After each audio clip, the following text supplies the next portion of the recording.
Halo, kembali lagi bertemu dengan saya, Eriani Mendrova MTH, dalam satu topik yang baru, yaitu kekeliruan berpikir. Ada 3 bagian yang kita pelajari di sini, yaitu yang pertama, kekeliruan formal, yang kedua, kekeliruan informal, dan yang ketiga, kekeliruan karena penggunaan bahasa. Pada waktu yang lalu juga kita pernah belajar mengenai kekeliruan relevansi, ada ambiguitas argumen, dan banyak hal lagi. Mari kita menyimak topik hari ini. Semoga semuanya mendapatkan ilmunya ya. Kekeliruan formal terdiri dari 8 jenis. Yang pertama, fallacy of 4 terms atau kekeliruan karena menggunakan 4 term. Kedua, kekeliruan karena kedua term penengah tidak mencakup. Ketiga, kekeliruan karena proses tidak benar. 4. Kekeliruan karena menyimpulkan 2 premis negatif. 5. Kekeliruan karena mengakui akibat. 6. Kekeliruan karena menolak sebab. 7. Kekeliruan dalam bentuk disjuntif.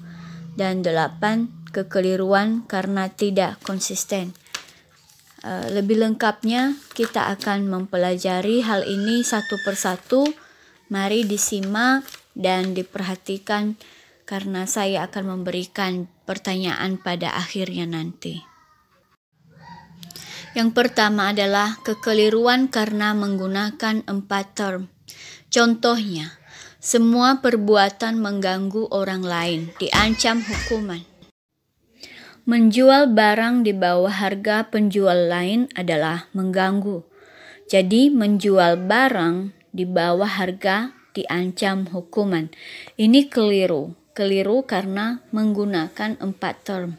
Saudara-saudari dapat melihat bahwa term yang disajikan di situ ada 4.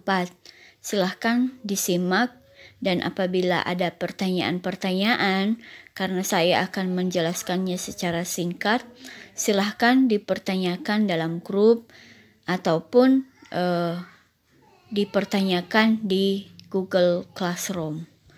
Ya, mari kita lanjutkan dengan hal kedua. Kita lanjutkan. Yang kedua adalah kekeliruan karena kedua term penengah tidak mencakup. Contohnya, orang yang terlalu banyak belajar kurus. Dia kurus sekali, tentu karena banyak belajar. Nah, ini keliru ya, karena pernyataan atau premis pertama dengan premis kedua bukan suatu kebenaran yang dapat ditarik kesimpulannya secara akurat. Kekeliruan berpikir seperti ini terjadi karena tidak satu pun dari kedua term penengah mencakup.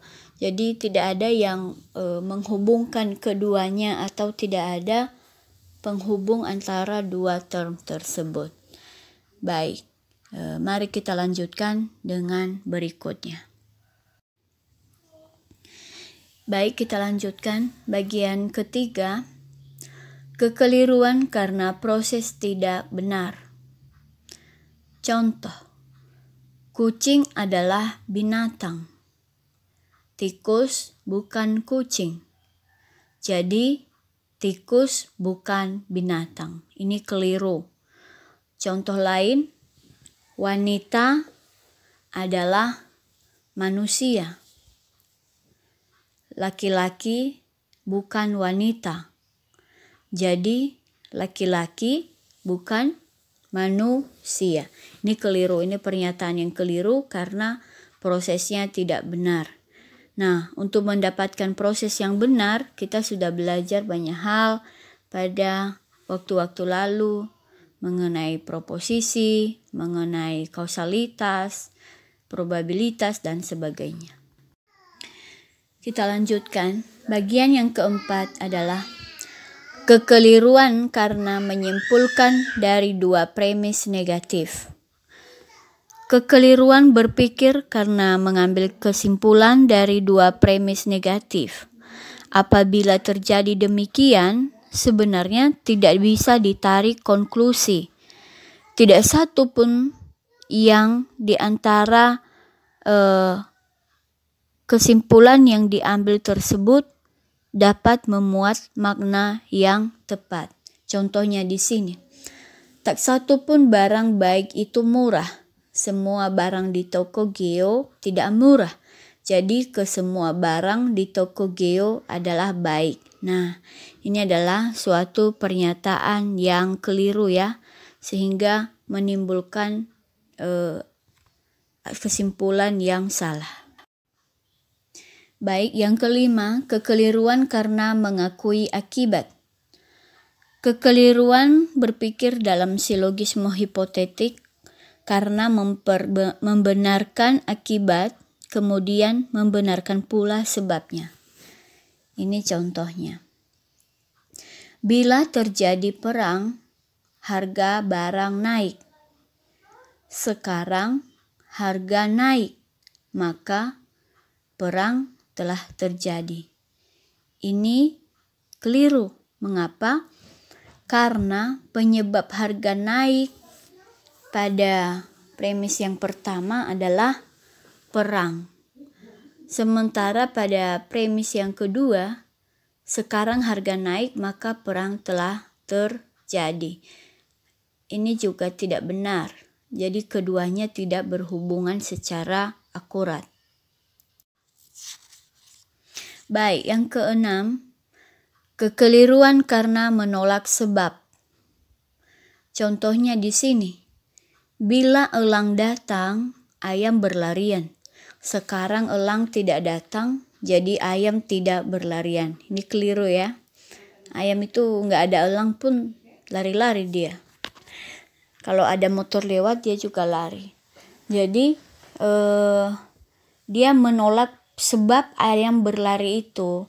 Jadi tidak semua permasalahan berasal dari satu sebab yang sama.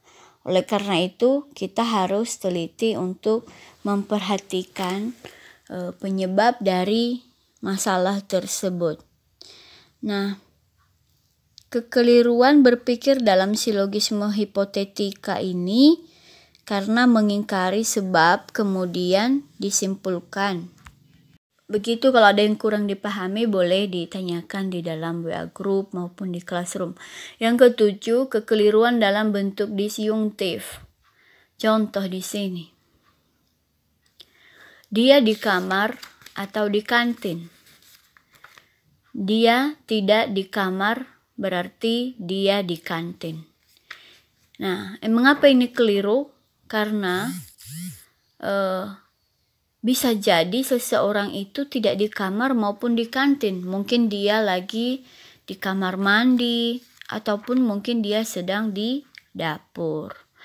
Nah, kekeliruan dalam berpikir seperti ini mengingkari alternatif pertama, kemudian membenarkan alternatif yang lain. Karena hanya dua alternatif ya. Oke. Mari kita lanjutkan lagi. Baik, yang ke-8 sekaligus ini yang terakhir dari kekeliruan berpikir formal. Kekeliruan karena tidak konsisten atau tidak runtut. Jadi, kekeliruan ini terjadi karena tidak runtutnya pernyataan yang satu dengan pernyataan yang diakui sebelumnya. Silahkan saudara-saudari memberikan contohnya. Ini merupakan tugas yang dikerjakan pada jam perkuliahan sedang berlangsung. Saya memberi contoh, anggaran dasar organisasi kita sudah sempurna. Kita perlu melengkapi beberapa pasal agar komplit. Kata sempurna, tapi juga mau melengkapi lagi. Ini juga keliru ya. Oke, mari kita lanjutkan dengan kekeliruan informal. Kekeliruan informal ini terdiri dari 15 item. Kekeliruan karena penggunaan bahasa terdiri dari 5 item. Bahan atau materi hari ini saya ambil dari bukunya Dr. Andus H. Mundiri dalam bukunya Logika di halaman 211 sampai 224. Di perpustakaan STT Kanaan juga sudah ada. Saudara-saudari boleh membacanya dan melanjutkannya. Topik ini akan kita bahas lebih detail pada minggu depan. Oleh karena itu, silakan saudara-saudari mempelajari dulu materi yang sudah saya kirim di grup.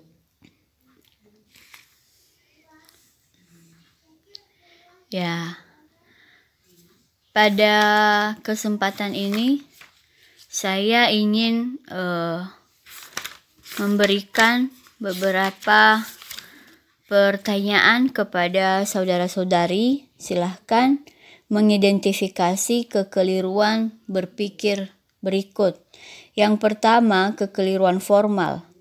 Ia tentu seorang pedagang ekspor-impor karena ia kaya raya dan semua eksportir dan importir adalah kaya raya. Kedua, perbuatan yang baik sepatutnya ditetapkan dengan peraturan. Sedekah adalah perbuatan yang baik, jadi sepatutnya ditetapkan dengan peraturan. Contoh-contoh lain silakan diberikan.